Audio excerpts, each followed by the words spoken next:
ikkinchi masala kecha bir emas ikkita bo'lgan voqea.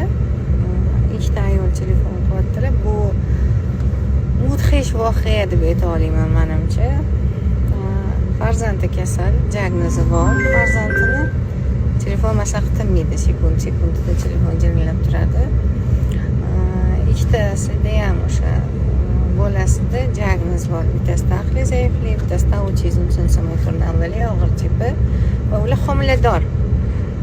Homilasi уже 2 oylikdan o'tgan. Bittasiniki 9 haftalik, bittasiniki 7 haftalik dedilar.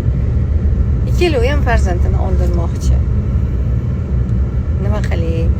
Kasal bola bilan qiynalaman. O'shaning uchun o'ldirib tashlamoqchiman farzandimni deb aytyaptilar.